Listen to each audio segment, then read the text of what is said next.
Bonjour à tous, bienvenue dans l'émission Viens te confier. Viens te confier est une émission où tu viens raconter ton problème, ton témoignage et ton vécu. Aujourd'hui, nous accueillons un nouvel invité et nous le laissons se présenter. Bonjour. Merci pour votre invitation. Alors moi je m'appelle Francisco Malonda, j'habite à Paris 13e arrondissement.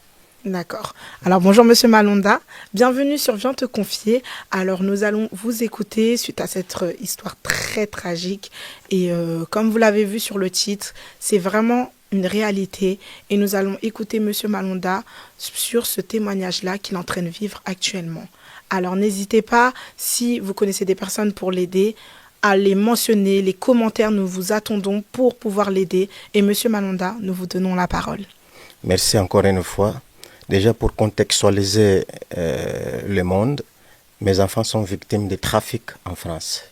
Mes enfants sont sur les mains d'un groupe de réseaux pédocriminels déguisés de services républicains à la protection de l'enfance.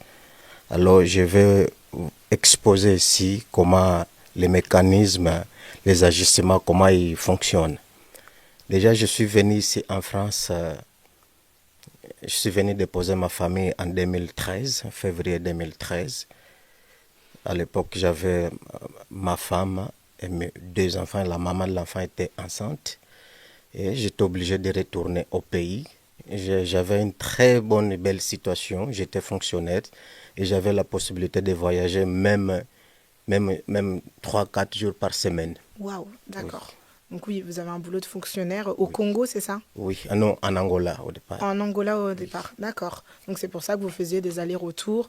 Et donc vous êtes venu dans l'optique de déposer votre famille et après de vivre un cocon merveilleux avec votre famille en France. Évidemment, vous savez que j'avais la France en tant que pays des droits de l'homme, en tant que le paradis des droits de l'homme.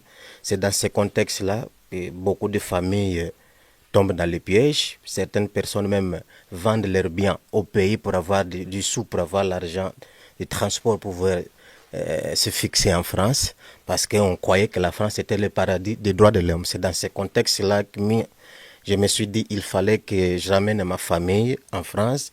Alors, on entre directement au sujet. Vous savez, lorsque je faisais des allers-retours, j'étais au pays, la mère de mes enfants commençait déjà à se plaindre. Qu'est-ce qu'elle me disait au départ? Elle me disait que je commence à sentir comme si je n'étais pas bienvenu, comme si il me faisait certains actes de torture psychologique. Parfois, mais moi, je ne comprenais pas parce qu'au départ, je ne pouvais pas penser que la France, le paradis des droits de l'homme, une personne pouvait être traquée, où il y a la police, où il y a tout un arsenal, en tout cas, gouvernement mis en place, que ce n'est pas une république bananière. Donc, je ne croyais même pas à la mère de mes enfants. Finalement, c'était vrai. Alors, une fois lorsqu'elle a commencé à se plaindre de manière permanente, c'est ça qui m'a donné même la force. Je me suis dit non, c'est moi qui j'ai ramené cette fille en France. Non, il faut que je m'installe avec elle en France, pour que moi-même je prenne la responsabilité de ma famille en main. D'accord. Alors, finalement, pendant cette période-là, j'ai pris cette décision de pouvoir m'installer en France. Les dossiers pour l'enlèvement de mes enfants étaient déjà très avancés. Lorsque les enfants étaient d'abord avec la maman. Pourquoi? Il faut savoir que dans certaines familles, les premières grandes agences de trafic d'enfants en France sont les associations d'accueil pour les étrangers. Parce que c'est eux qui font déjà l'enregistrement de chaque famille, ils savent la situation de chaque famille, ils savent la vulnérabilité d'une personne, surtout les personnes qui ne parlent pas la langue française. Pour eux. C'est exactement ça. Voilà. Ils peuvent être très manipulables. Voilà, c'est le cas de la mère de mes enfants. Elle parlait que la langue portugaise à l'époque. Oui. Donc, pour eux, c'est beaucoup plus facile. Moi, j'ouvre une petite parenthèse. Dans mon collectif, nous connaissons beaucoup de mamans qui ont ces enfants placés.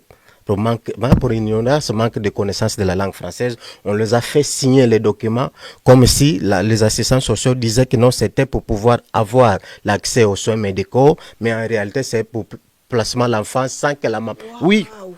Oui, c'est comme ça. Donc, ils profitent de l'état d'ignorance de certains. Et c'est un crime très grave. Des étrangers. Voilà. Alors, c'est dans ce contexte-là... Ils avaient ciblé déjà la mère de mes enfants parce qu'elle ne parlait pas la langue française à l'époque. Quand je suis arrivé, vous savez que ma présence ici a bouleversé un peu, a dérangé un peu ces projets macabres qui étaient déjà très avancés, qui visaient l'enlèvement de mes enfants. Pourquoi? Je vais vous expliquer ici. Déjà, tous mes propos que je vais tenir ici, c'est tout est vrai et surtout ça va être appuyé de plusieurs plaintes, procès-verbaux. D'accord. Plusieurs procès-verbaux. Vous avez donc à votre possession des documents. Plusieurs procès-verbaux. On les a porté plainte, 12 plaintes. Waouh. 6 plaintes dans ces différents tribunaux, notamment tribunal de Paris. Ça, c'est tribunal de Paris, comme vous voyez. Ah oui. Tribunal de Paris. Plusieurs plaintes au Conseil supérieur de la magistrature, plusieurs plaintes dans les commissariats, différents commissariats de la police, même à l'inspection générale de la police, c'est-à-dire la police de police. Oui. Voilà, donc tous mes propos que je vais tenir ici vont être appuyés par les plaintes de procès-verbaux que jusque-là. Enfin, laisse tomber. Alors, comme je disais, lorsque je suis arrivé en France, les dossiers d'enlèvement de mes enfants étaient déjà très avancés. Alors, qu'est-ce qu'ils ont fait? Lorsque ma présence les a dérangés un peu, oui. les premiers coups que j'ai subis ici, c'est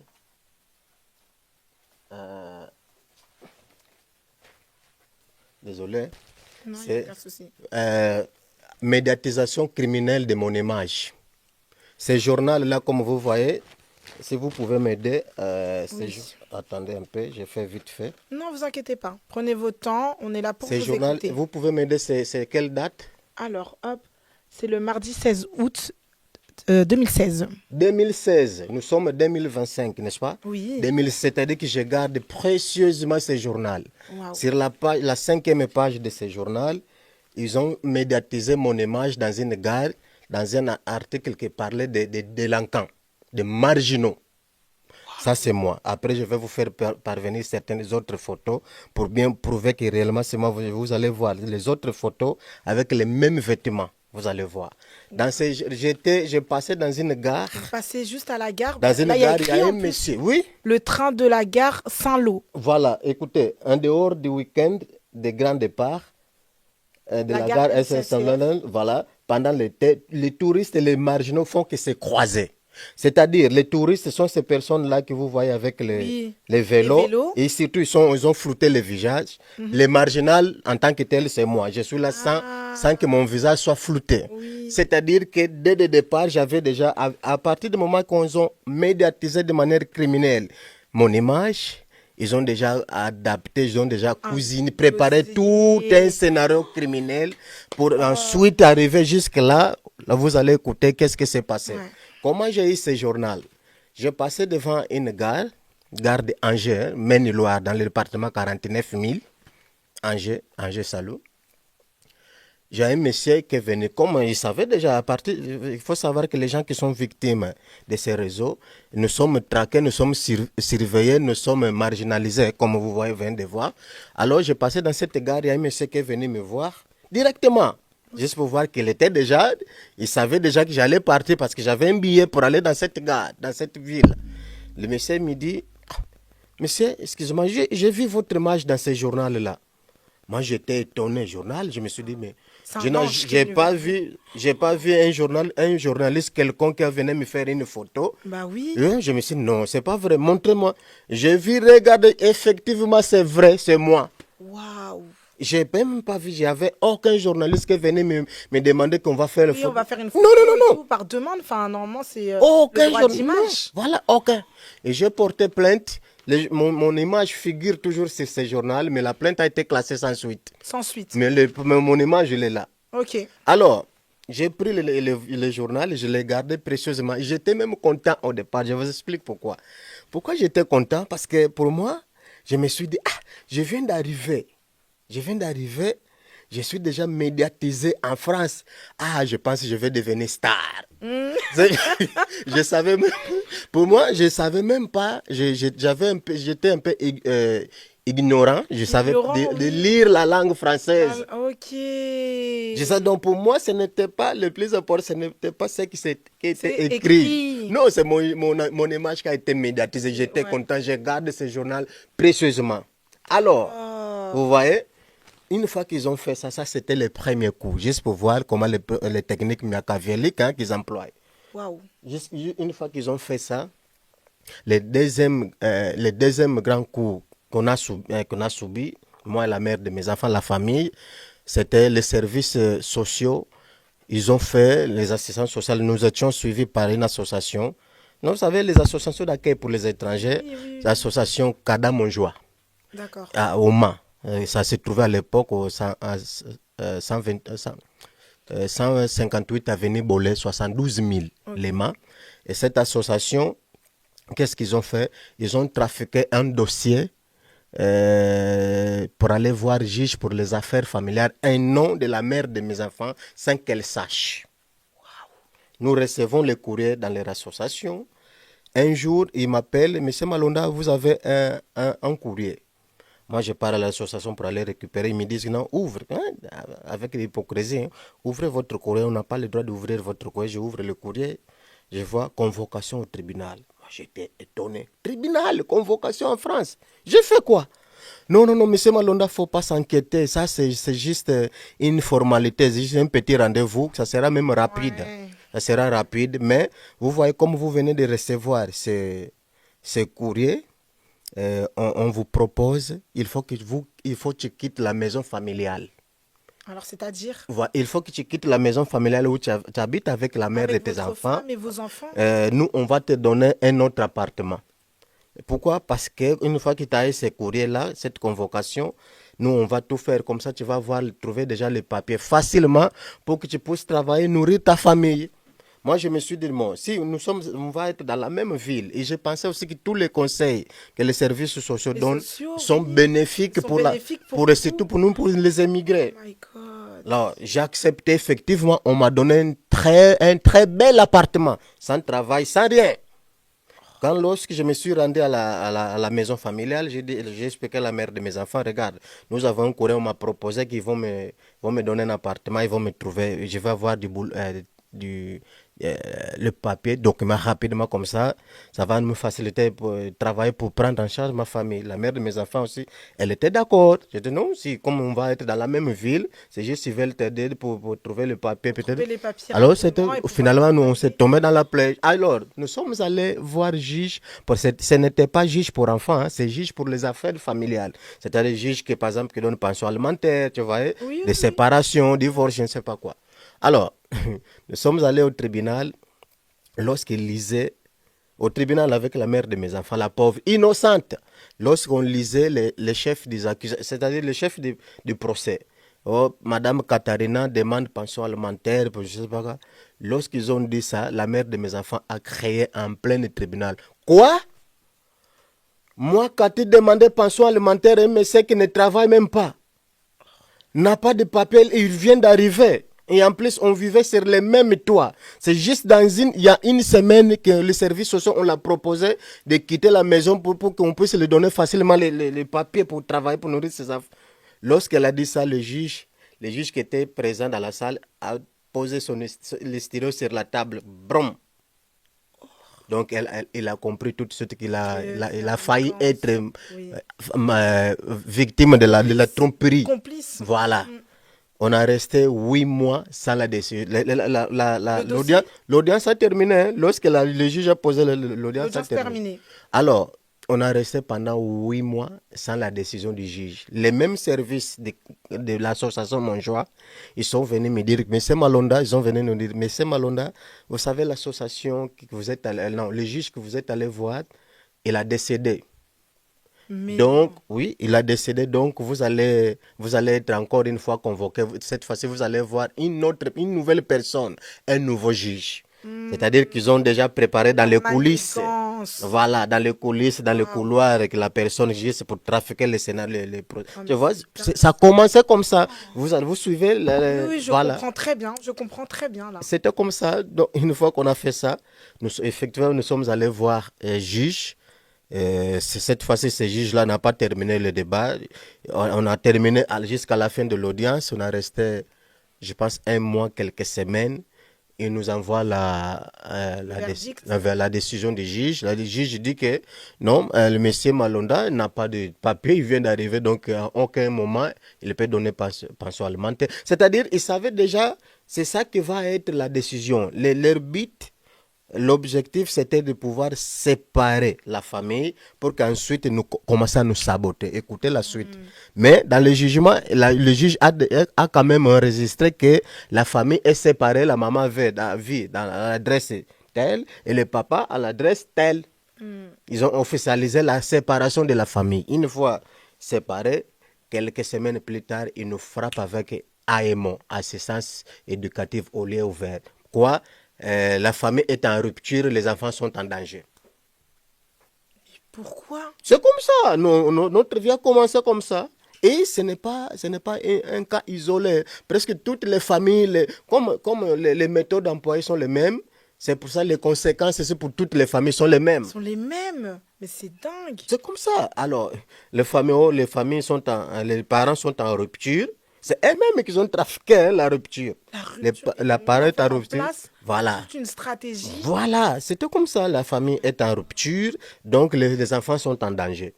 Ils nous frappent avec AEMO. AEMO, c'est quoi? C'est une mesure éducative au milieu ouvert. Il venait une dame chez nous, Madame Gerlot, qui venait. Bon, en tout cas, on n'a pas vu une éducation familiale en tant que telle. C'est juste venir pour chercher savoir notre vie, comment vous vivez chez vous, en Afrique, et tout ça. Je les expliquais tout. À la fin, la dame, elle a pris la décision d'arrêter la mesure parce qu'elle a constaté que nous étions très soudés, malgré les maisons séparées. Mais nous étions très engagés, juste pour donner un petit détail. Chaque personne parmi moi et la mère de mes enfants, chaque personne avait ses jours de pouvoir accompagner les enfants à l'école. Imagine le niveau d'organisation. Lundi, mardi, c'était pour la mère de mes enfants. Jeudi, vendredi, c'est pour moi. Oh non, mais c'est horrible. Tu vois? Nous étions très. La dame, elle a dit que non, on ne voit pas des éléments de danger au sein de votre famille. Donc, la mesure a été arrêtée comme ça. Alors, une fois que la mesure a été arrêtée, maintenant, il change les méthodes. C'est quoi?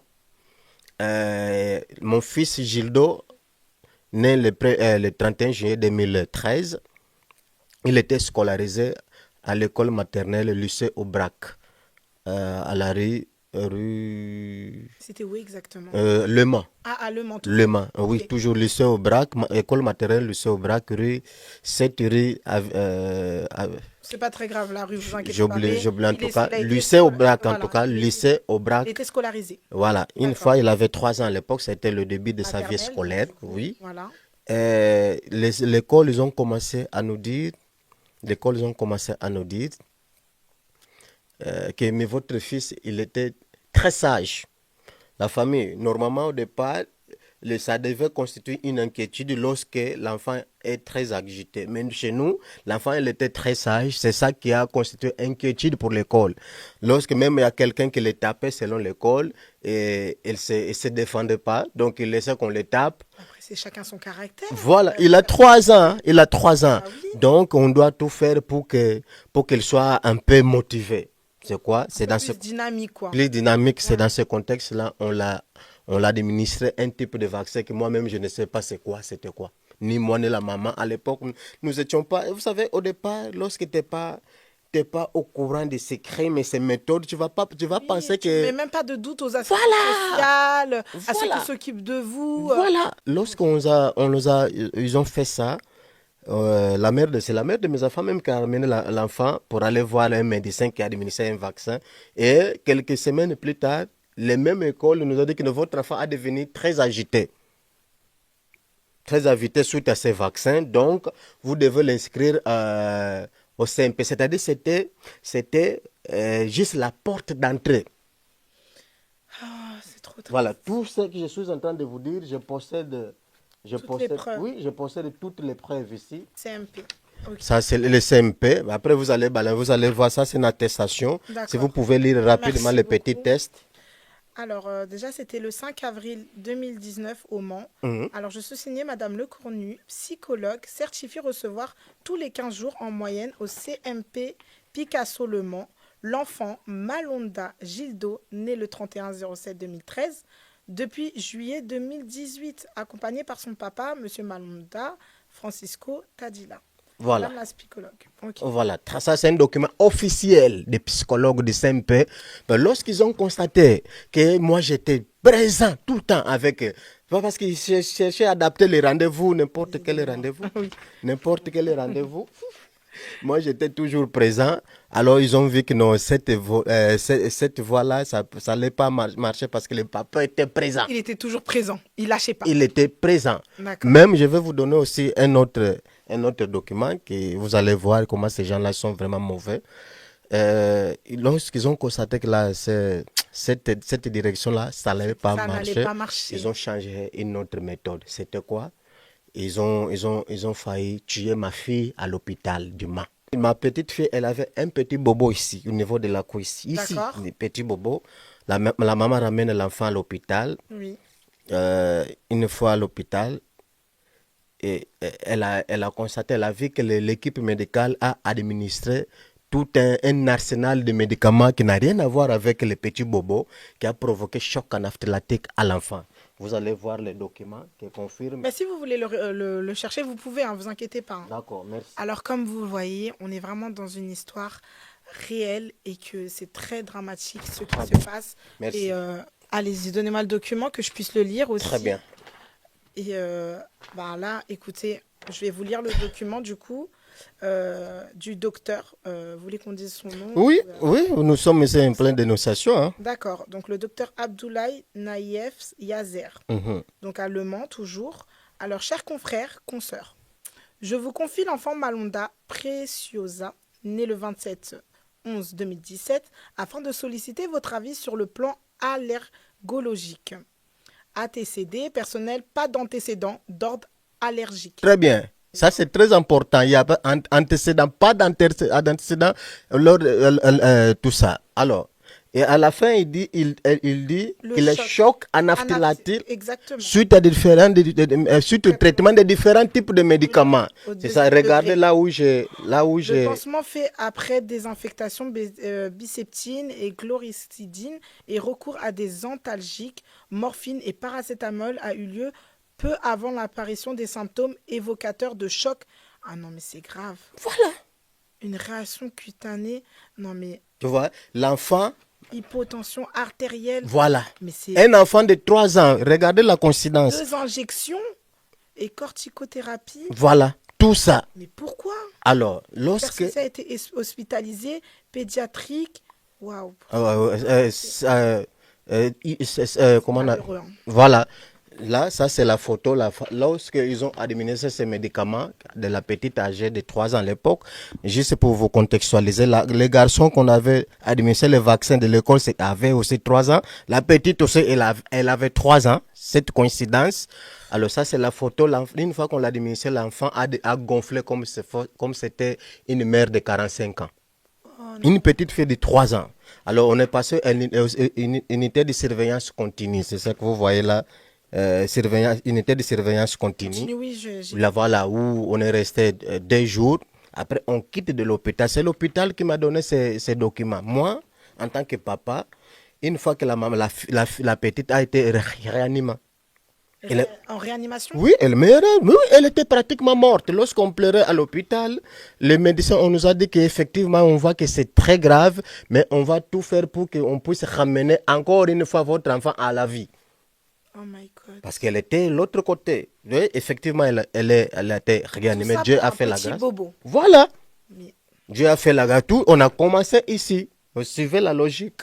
Lorsqu'on a fait ça, moi, je quitte de l'hôpital. Nous, en tant que papa, nous étions très inquiets. L'enfant, elle a failli mourir. Donc, je suis allé chercher un médecin pour expertiser ces médicaments-là. Le médecin m'a dit que non, ça, ce petit bobo, ça n'a rien à voir. D'ailleurs, même, ça n'a rien. D'ailleurs, même votre enfant, 3 ans, qui a des problèmes de tension, tout, vous avez la chance, Dieu vous aime parce elle devait mourir. Alors c'est ça qui m'a poussé à aller chercher la police pour que je puisse porter plainte, pour demander les enquêtes. Ce n'était pas au départ ma plainte, ce n'était pas pour que l'hôpital me paye, non. Mais surtout pour chercher à savoir quelles sont les conséquences dans les années qui viennent suite à l'administration de ce type de choc dans l'organisme. Je vous précise qu'il y a certaines réactions biologiques qu'on s'est fait, on administre aujourd'hui un vaccin. Parfois, les conséquences, c'est dans 50 ans. Ah ben bien Parfois, dans 100 ans, c'est-à-dire pour tes enfants ou tes petits-enfants. C'est comme ça, ça marche. Comme ça. Alors, nous étions très inquiets pour chercher, savoir s'il y a des conséquences, pour voir s'ils pouvaient déjà intercaler ça pour éviter le pire. Malheureusement, je suis allé à la police 4 fois. La police française m'a dit, Monsieur Malonda, je reconnais qu'il a fallu avoir mort d'homme, mais on ne peut pas prendre votre plainte. Mais pourquoi? Oui, c'est comme ça, c'est comme ça. Bon, moi, pour 4 fois, hein, je suis allé voir une avocate. L'avocate, ça c'est un dossier lourd, on va suivre ce dossier-là jusqu'à la fin. Premier jour, le deuxième jour, pour amener tous les dossiers, l'avocat me dit non, je ne peux pas vous recevoir. Non. Ouais, c'est tout comme ça. Mais c'est pour ça, vous savez, madame, j'ouvre une petite parenthèse. Lorsque nous fûmes présentés, j'ai senti que vous aviez l'onction du Saint-Esprit. Amen. Merci beaucoup. Et cette situation qu'on vit, parfois ça dépasse les volets. Oui. Donc si j'ai vraiment besoin de tout ce soutien, voilà. Donc, voilà. L'avocat m'a dit que non, monsieur Malon, on peut plus. Non, on peut plus chercher une autre personne. Elle a refusé complètement votre dossier. Alors, j'ai pris moi, la mère de mes enfants et les enfants, nous sommes allés au tribunal du Mans pour aller déposer notre requête. La famille. Devant le tribunal, toutes les personnes pouvaient accéder au tribunal sauf nous. On nous a mis la barrière devant la porte avec les enfants. Non, vous ne pouvez pas entrer. Oh, mais pourquoi on n'a rien fait?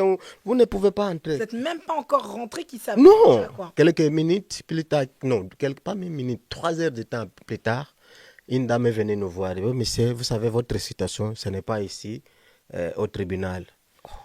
Et prenez cette adresse-là, partez à la maison bureau d'accès au droit, quelque chose comme ça, aide aux victimes, quelque chose comme ça. Mais j'ai posé la question à la dame, mais madame, vous ne m'avez pas encore posé la question pour savoir quel était mon problème. Comment vous savez déjà que mon problème, on ne peut pas avoir la solution ici, sachant que ça, c'est un tribunal mixte, tribunal de commerce, tribunal relationnel, tribunal de famille, tribunal pénal. Ouais. De tout type de tribunal, c'est ici. Presque tout type de litige de la vie sociale. On peut retrouver ici. Comme monsieur, je ne peux pas, vous ne pouvez pas entrer. Voilà, donc c'est ça. Une fois qu'on a fait ça, nous sommes allés à cette adresse-là que la dame nous a orienté avec la famille. Voilà.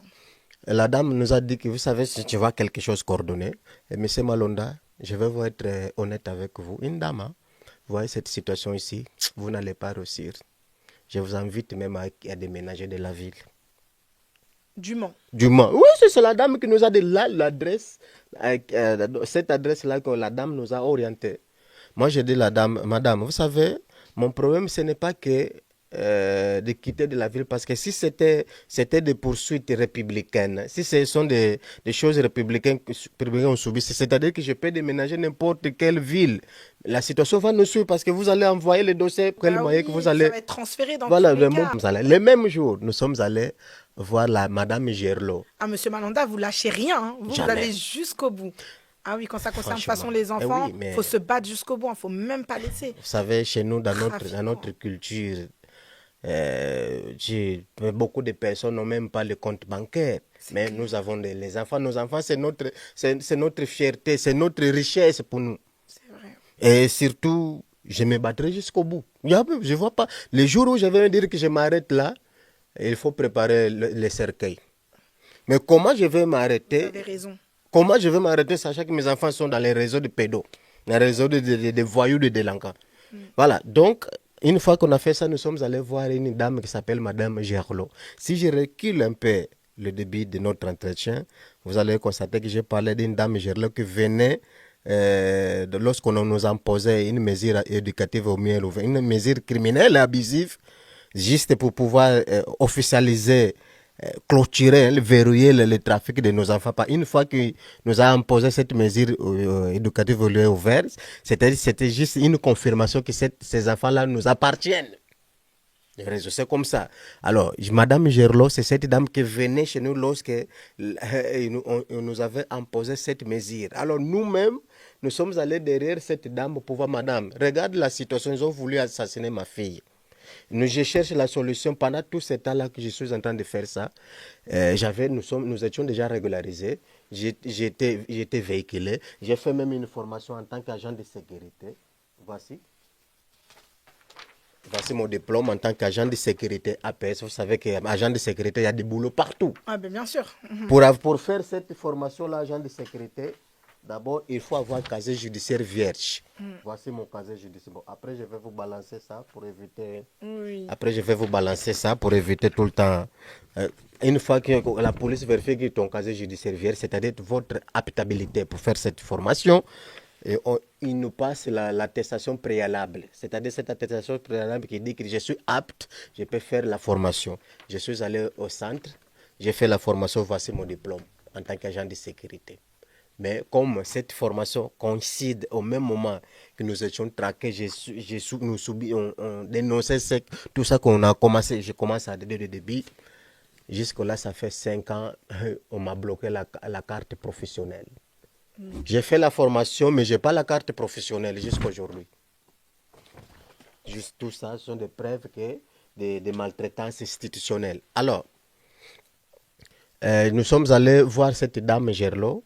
Les services, on l'a fait fuir. La dame n'a pas venu nous voir. Et un groupe de personnes sont venues voir, nous accueillir, tout ça, mais ils n'ont rien. Je suis allé voir le maire de la ville. La ville en question, c'était la ville de Alone, 72 700. C'est une ville collée de Lima. Le Mans, ok. Voilà. Monsieur le maire, Gilles Leprousse, effectivement, c'était un maire très respectueux. Il m'a accordé presque 1 heure d'entretien. En tout cas, j'ai eu l'occasion de pouvoir... Voilà, oui, en tout cas, j'exposa toutes les inquiétudes que la famille vivait à l'époque. Et ces mères même a manifesté vraiment un sentiment de répulse, un sentiment vraiment d'inquiétude, de préoccupation. On a dit que non, monsieur Malonda, ça c'est très grave. Je vais suivre votre situation. Je vais vous orienter d'ailleurs vers une association. C'est cette association qui va suivre de près pour que vous puissiez retrouver la paix. Après, je vous balance les documents. Vous allez voir que les maires, un document officiel qui confirme que les maires m'avaient accueilli. On a resté pendant 8 mois. Cette association ne pouvait pas me contacter. Alors, malgré que le maire... Malgré que le maire avait déjà donné... maire de la ville a donné déjà des instructions, mais cette association, niet. Moi, je me suis dit, nous sommes en 2022. Moi, je me suis dit que non, nous sommes vraiment en danger. La mère de mes enfants demande titre de circulation. Nous étions déjà régularisés. La mère de mes enfants demande titre de circulation pour mineurs, pour faciliter, pour voir si on pouvait déplacer pour aller soit au Portugal ou dans un autre pays pour aller faire des examens pour nos enfants. Oui. Ce titre de circulation a été refusé. Nous, en tant qu'étrangers, titre de circulation pour nos enfants a été refusé. Un document catégorique, un document exclusif pour les familles. Titre de juste pour voir que tout était programmé. Hein. Titre de circulation, c'est-à-dire qu'il nous bloque pour éviter que nous puissions aller ailleurs. Voilà. Pour aller faire des examens. Titre de circulation a été refusé. Moi, je me suis dit, la mère de mes enfants m'a dit, non, nous sommes en danger, on rentre chez nous. Elle m'a supplié, non, on rentre chez nous. Moi, je me suis dit, si j'avais suivi le conseil de la maman de mes enfants, naturellement, mes enfants n'allaient pas vivre ce qu'ils sont en train de vivre aujourd'hui. Mais moi, je me suis dit que non. Encore une fois, je donnais encore bénéfice à la doute. Je savais que la France, jusqu'aux preuves contraires, elle était un pays de droit et de la justice. Alors, j'ai dit à la mère de mes enfants, ici, il n'y a aucune personne a le droit de nous faire de mal. On va essayer d'abord de rester devant les portes des institutions castreintes, de la justice et tout ça. C'est ça, mais par contre, on va déménager de cette ville. Maman, on prend la décision de déménager de la ville le 8 janvier 2023. Une fois que j'ai déménagé de la ville, ok, le 8 janvier 2023, nous sommes venus à Paris. Moi, comme la mère de mes enfants, moi et la mère de mes enfants, on habitait ensemble depuis, hein, vous avez entendu la séparation. Oui, bien sûr, mais imposé là. voilà, alors qu'est-ce qu'on a fait? Moi, je suis venu à Paris avec un de mes enfants. Parmi mes 5 enfants, j'ai un enfant, le plus grand, il a déjà 18 ans, bientôt 19 ans. Et c'est mon enfant, sa maman est en Afrique. D'accord. Et les autres 4 enfants, la maman, c'est celle-là qui est là avec la. Donc cet enfant-là, il vit toujours avec moi. D'accord. Je suis venu avec lui ici à Paris et la mère de mes enfants a pris la d'aller à Lyon. La vie, tu vois, notre vie commence là-bas, l'enlèvement de mes enfants commence là-bas. Lorsque la mère de mes enfants est allée à Lyon, elle était déjà suivie par les services sociaux, tout à Lyon, faire des démarches, tout à Lyon. Bah parce que du coup, là, on les donne rendez-vous dans cette association-là. Allez-y, montre à la caméra. On les donne rendez-vous dans cette association à Lyon par Madame Grimbucher. C'est cette dame qu'elle avait en tant qu'assistante sociale. C'est pour les démarches de logement. C'est la maison de la métropole pour les solidarités. Très bien. À Lyon, comme vous voyez, maison de métropole. Voici mes contacts tout à Lyon. Okay. C'est ici, ces jours-là, que la mère de mes enfants avait rendez-vous pour les marches de logement. Elle avait des papiers, ce n'était pas pour aller demander l'argent même pour les logements. Vous savez qu'ils systématisent tout.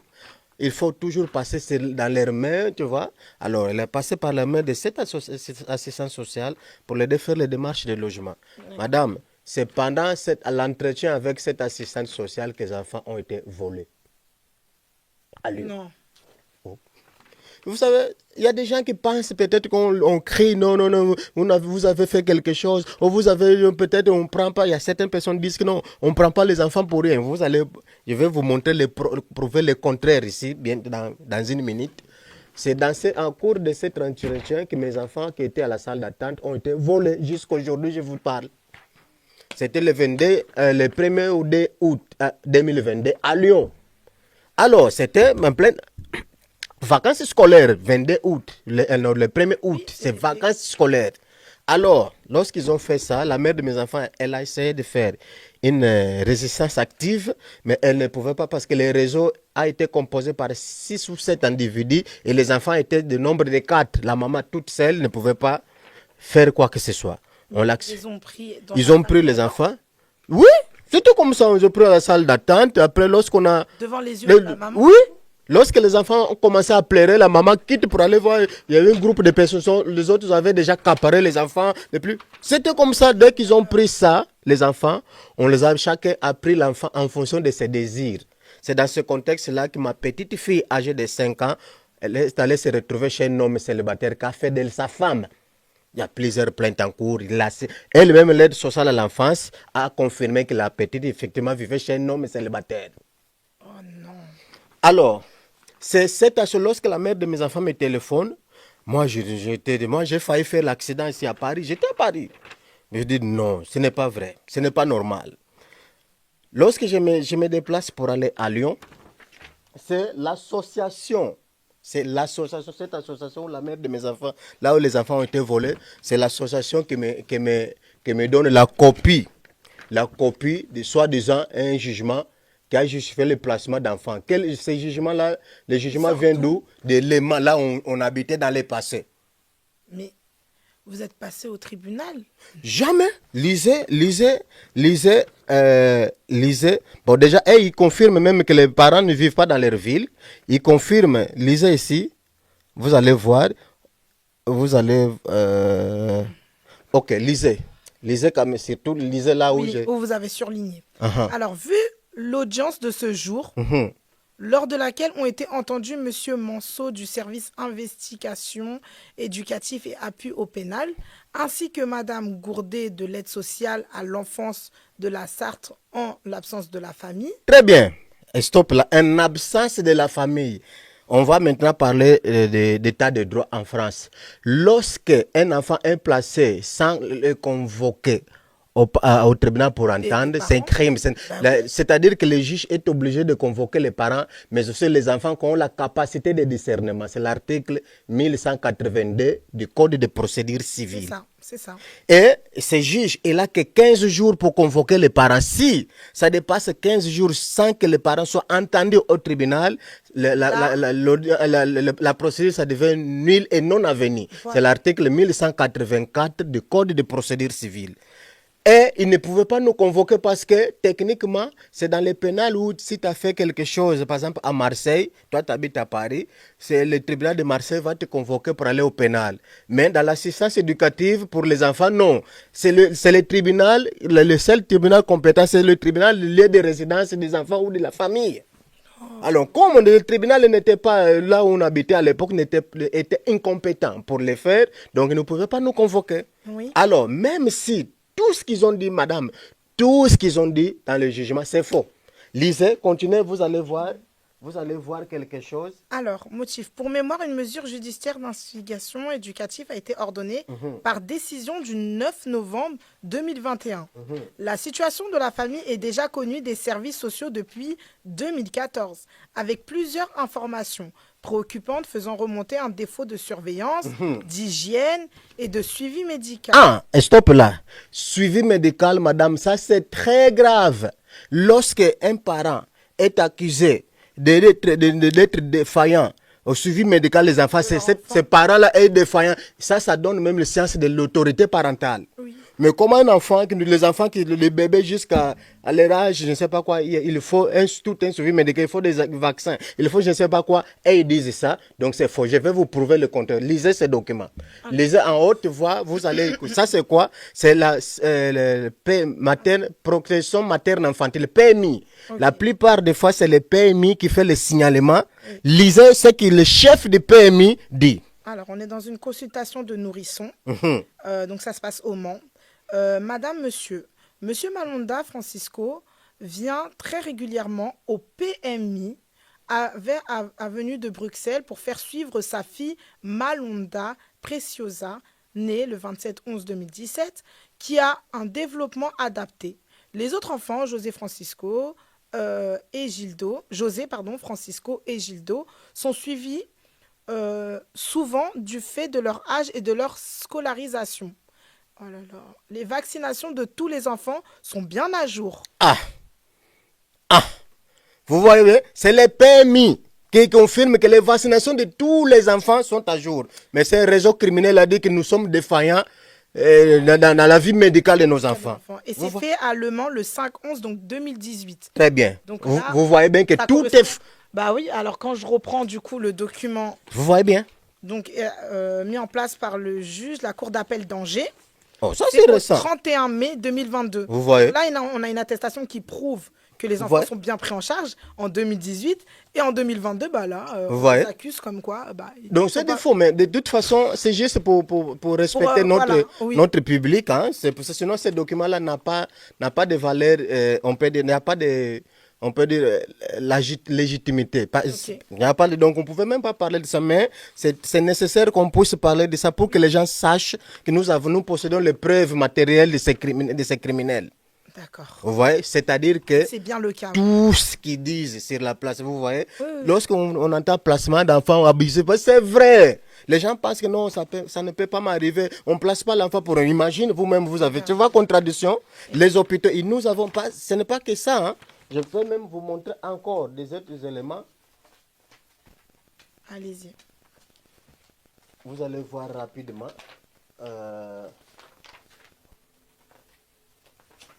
Vous allez voir rapidement les autres éléments. Lisez ça. Ça, c'est l'attestation, les médecins de la famille. Mais notre médecin traitant à l'époque, c'est quelqu'un qui a suivi la vie de la famille, de grossesse jusqu'à la naissance, jusqu'à qu'on a quitté la ville. Lisez, qu'est-ce qu'il dit? Alors, Le Mans, le 30 octobre 2018, M. Francisco Tadil Malonda, né le 6 mai 1984, cette rue de Clochardière, je vois régulièrement les enfants de ce patient en consultation. Très bien. Fait par le docteur Pascal Chapelain. Très bien. C'est un type français d'origine, Pascal Chapelain. Oui. C'est le médecin de la famille. Ça, il peut être consulté, il possède dans son truc, il possède toutes les informations de la famille. Alors, c'est-à-dire que tout est... Non, laisse tomber, ces gens sont des criminels. Des vrais criminels. Ouais, sont des criminels. Je veux juste pour chuter, ça c'est... Tous mes enfants avaient une activité après l'école. Certains enfants faisaient du foot, ça c'est la preuve du foot. Ok. Certains enfants faisaient le foot, les autres faisaient le basket. Ok. Depuis que les enfants ont été enlevés, aucune activité scolaire. D'ailleurs, ils sont même déscolarisés. Alors, après, pour éviter qu'on commence à mettre Football tout... à JS Koulen. Voilà. Ouais. La licence de foot, donc FFF. Vous voyez, c'est-à-dire que une fois, sinon on va plein de documents, sinon on va pas, sinon on va a pas. vu que c'est un dossier bien solide. Et Voilà, bien donc sinon toutes on les va. preuves. Très bien. Alors une fois qu'ils ont fait ça, madame, Ils ont enlevé donc du coup. ils ont enlevé les enfants, ils ont pris une salle d'attente et ce qui a pris les enfants, c'est la ville là où on habitait dans le passé. Ils sont allés prendre les enfants, ils ont transporté les enfants dans leur territoire. C'est-à-dire, un territoire, ni papa, ni maman, personne ne vit. Parce que moi, je suis à Paris, la maman à Lyon. Ils ont pris les enfants, chacun a pris les enfants en fonction de ses désirs. Alors, ça nous convoquait au tribunal, ça aucune procédure, ça c'est une procédure bidon. Ah, mais ils sont mal tombés, hein, parce que vous, du coup, comme vous êtes en plus fonctionnaire au Congo, en Angola, et en plus de ça, vous avez beaucoup de connaissances. On voit qu'aussi, au niveau du français, vous savez, vous connaissez. Bah, là, ils sont mal tombés. Donc, du coup, vous êtes quelqu'un qui garde même tous les documents organisés, bien comme il faut, même depuis la naissance. Et ça, franchement, ça a félicité. Merci. Parce qu'on sait vraiment que c'est pas tout le monde qui garde correctement les documents. Même moi, si je vais chercher mon document de la PMI, je sais même pas si je vais le retrouver là aujourd'hui.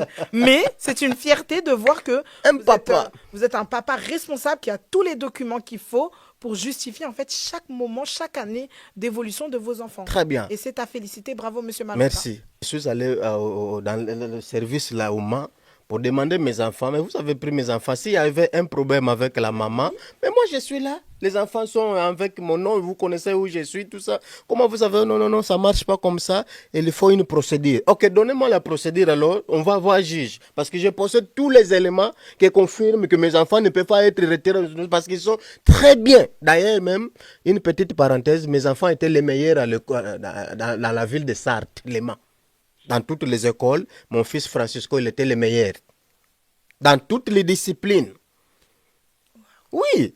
Mais bon, le but c'était vraiment décapiter la famille. On m'a pas accordé l'occasion de pouvoir aller voir au moins juge. Quelques jours plus tard, je me suis dit, j'essaie de contacter sans réponse. J'essaie de contacter. On m'a donné quand même une visite pour les enfants. J'ai vu, premier jour, j'ai vu que les plus petits, Francisco Gildo, non. Le deuxième jour, je me suis dit non. J'ai écrit aux plusieurs ambassades. J'ai écrit à l'ambassade de l'Angola, l'ambassade du Congo, Congo-Brazzaville. J'ai écrit tout. En Russie, tout. J'ai eu certaines ambassades m'ont donné la réponse, tout. Certaines ambassades ne me répondaient pas. Un jour, je me suis dit que moi, là, je suis fauché. Qu'est-ce que je vais faire? Je suis allé voir l'ex-ambassadrice du Congo, RDC, Madame Isabelle Ruth Tchombe. Cette ambassadrice, j'ai écrivé, j'ai envoyé plusieurs lettres. À chaque fois que je partais à l'accueil pour chercher savoir sur mes requêtes, le service me disait autour de l'ambassadrice, me disait que non, si l'ambassadrice n'a pas te contacté, c'est-à-dire qu'elle n'a pas trouvé que votre requête n'est pas nécessaire pour elle. Ah bon? Je me suis dit, ok. Un jour, le 12 jeudi, et je me rappelle, je me souviens comme c'était aujourd'hui, jeudi le 12 janvier 2023. Jeudi, mes enfants ont été enlevés le 1er août 2022 à Lyon. Nous sommes maintenant jeudi le 12 janvier 2023. Je me suis dit qu'aujourd'hui, je vais interpeller l'ambassadrice. Dès qu'elle est venue dans sa voiture, elle a ouvert la porte. Moi, c'était cette occasion, je me suis mise à genoux devant elle. Maman, regarde ma situation. J'ai ma fille qui a failli être tuée à l'hôpital de l'État ici en France. Lorsque j'ai demandé de chercher savoir l'état de situation pour chercher faire les enquêtes, savoir pourquoi ils ont voulu faire ça, ils sont allés voler mes enfants. Jusqu'à aujourd'hui, ça fait presque 8 mois, je ne sais pas où ils sont. La dame m'a dit, ça, c'est vrai ça? Oui, c'est vrai. C'est où? C'est ici en France. Lorsqu'elle a dit ça, il y a, il y a l'agent de sécurité. Il est venu à côté de moi pour essayer de me dégager. Non, Madame, son excellence, l'ambassadrice du Congo, de la RDC, m'a dit, non, non, non, non, non, non, laisse notre enfant parler. Continue. Donc, maman, je ne sais pas la situation de mes enfants ont été pris, volés. Là, on ne sait pas où ils sont. Oh, Seigneur, merci. Alors, elle a dit, et j'ai envoyé même plusieurs lettres à votre personne, madame, mais les services autour de vous, on m'a dit que vous ne m'avez pas contacté parce que ce n'est pas très important mes requêtes. Non, je n'ai jamais vu dans mes yeux une requête de cette nature. Donc c'est des mensonges. Appelez, c'est le monsieur même qui était là, appelez le conseiller juridique. Il est allé vite fait appeler le conseiller juridique. Écoute, prends la requête de notre enfant. Il faut que tous les éléments. Moi-même, je vais suivre cette situation de près. Maman, j'ai eu comme laissé passer à l'ambassade de la RDC. J'ai pris tous les dossiers, j'ai parti aller. Ces jours-là, les Français venaient à l'ambassade, entraient, venaient, sortaient. Je vais comme panique totale. Ils ont constaté, ils ont compris que à travers de la haute personnalité, elle est déjà au courant de la situation. Madame, 40 minutes après que j'ai interpellé l'ambassadrice, l'aide sociale à l'enfance, pour la première fois m'a téléphoné. Monsieur Malonda, ça y est, votre fille, elle a quitté la maison là où elle était, vivait chez ce monsieur célibataire. Donc le dossier va être transféré déjà aujourd'hui même à Paris. Et déjà transféré près de chez vous. Comme ça, vous allez suivre la situation de près de votre famille.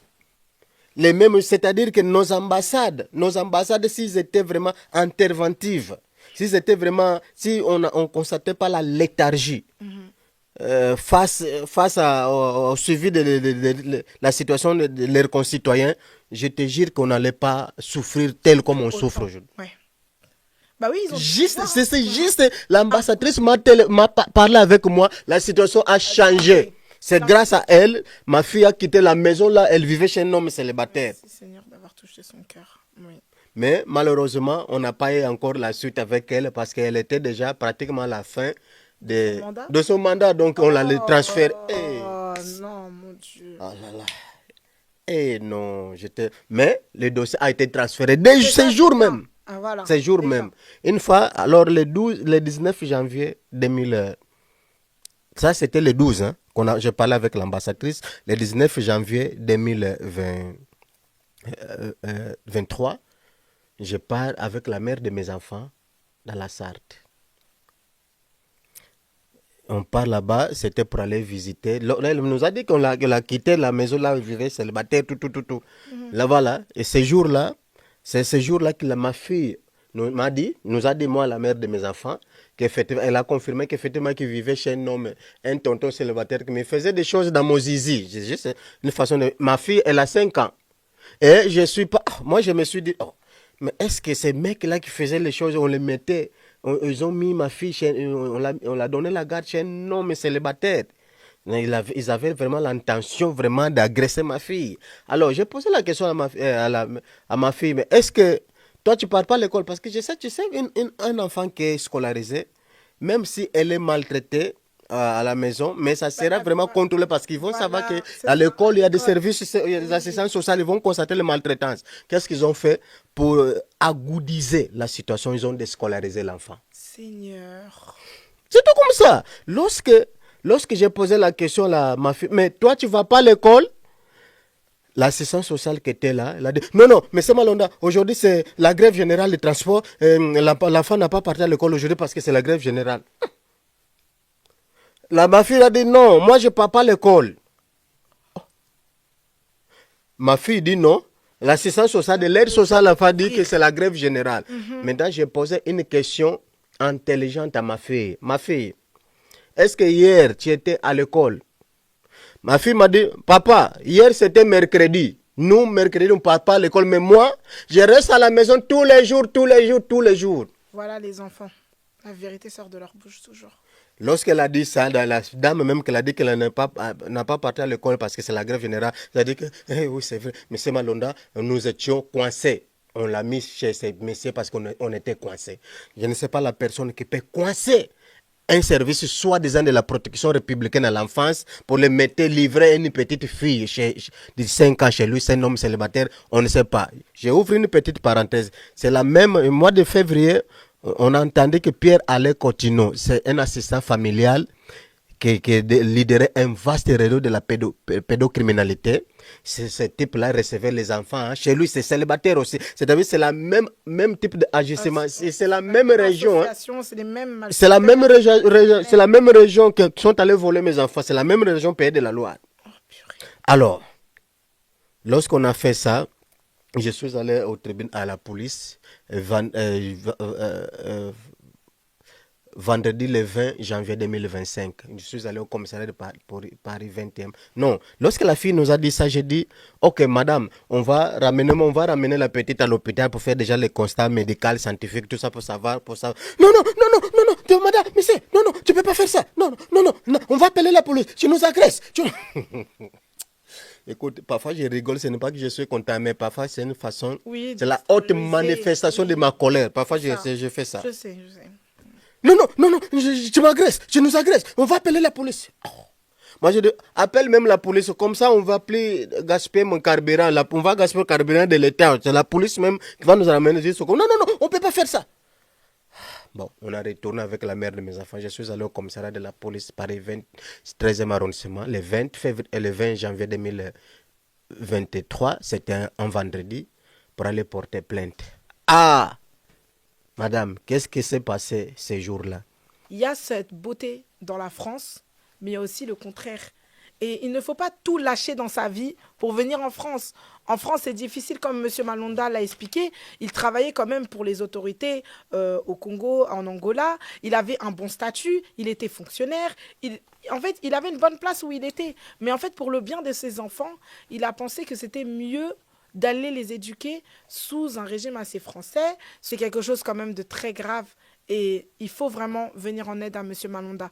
N'hésitez pas à prier pour lui, pour sa famille. N'hésitez pas à vraiment le garder dans vos prières parce que c'est quelque chose de grave ce qu'il est en train de vivre et il a besoin de notre soutien. Commissariat de Paris, 13e arrondissement, le vendredi le 20, pour aller porter plainte. J'ai resté 4 heures de temps.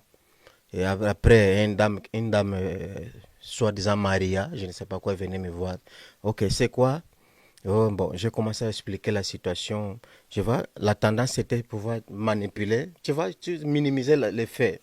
Comme ça, ensuite, elle a commencé à changer les propos. Oh. Mais moi, je lui ai dit, mais madame, comment vous dites ça?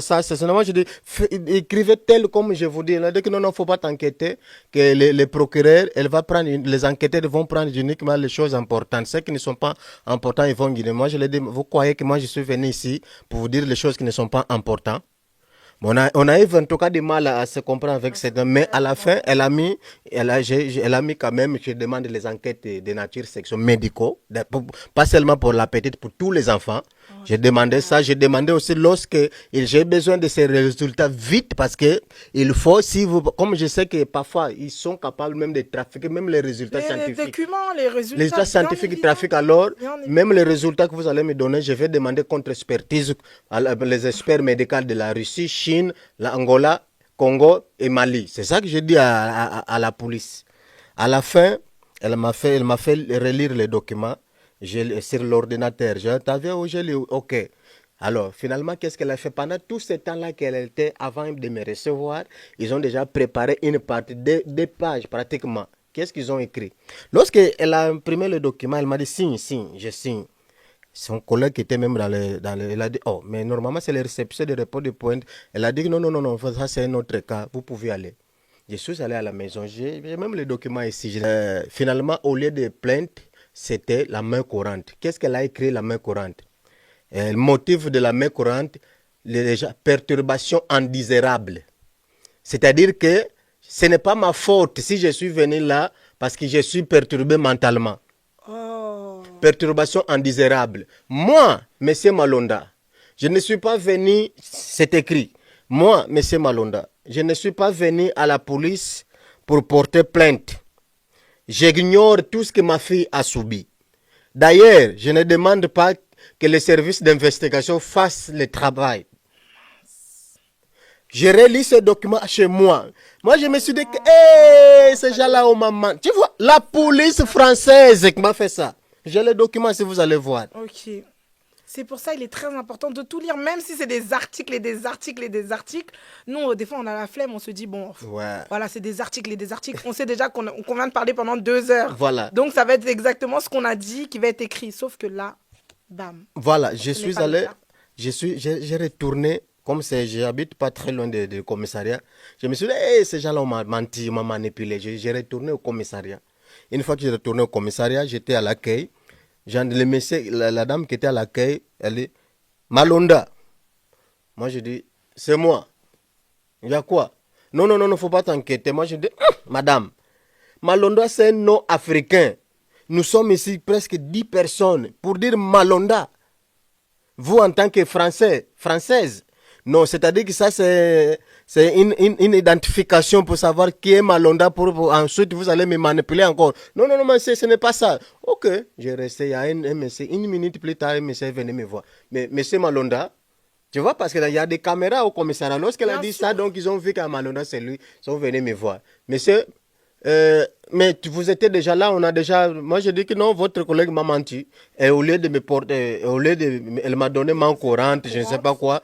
Le monsieur m'a dit non, on ne peut plus retourner, c'est la main courante, donc on ne peut rien faire. Et moi je lui ai dit, ok, comme on ne peut plus retourner sur la main courante, j'ignore la main courante, mais cette fois-ci on va porter plainte.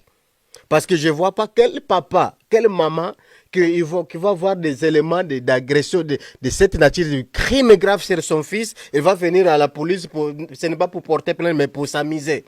Non, monsieur Malonda, on n'a pas le temps. On a beaucoup de choses à faire, on n'a pas le temps pour votre plainte. Et, monsieur, je vais vous envoyer un enregistrement. En tout cas, il faut mettre ça. Ça dure pas, peut-être 1 minute. Il faut mettre ça. On m'a poussé d'une manière très agressive, le commissariat. Monsieur, ici, c'est moi qui commande. On ne prend pas votre plainte. Je m'en fous de votre avocat. Vous allez entendre, c'est la police qui m'a dit ça. Ah, c'est un audio que vous avez fait? Oui, c'est le juge. Tout ce que j'ai fait, je résiste. Ces gens sont des criminels. Il faut résister pour commencer à avoir des preuves. D'accord. Non, vous avez donc, donc là, on m'a poussé agressivement. J'ai sorti. Alors, quelques jours, une fois qu'ils ont fait ça, qu'est-ce que j'ai fait?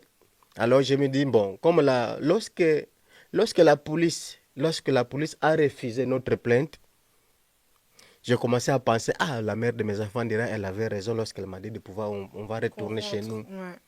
Mais ce n'est pas grave, je vais changer la technique autrement. Je me suis dit, vous savez que madame, lorsque la police normalement la police, on les appelait les gardiens de la paix. C'est qu'aujourd'hui on les appelle force de ordre. Je ne sais pas ordre, de quelle obédience, en tout cas on ne sait pas. Normalement, la gardienne de la police, lorsque la police refuse à prendre votre plainte, c'est-à-dire déjà, c'est un crime grave. Hein? Article 15-2-3 du Code pénal français.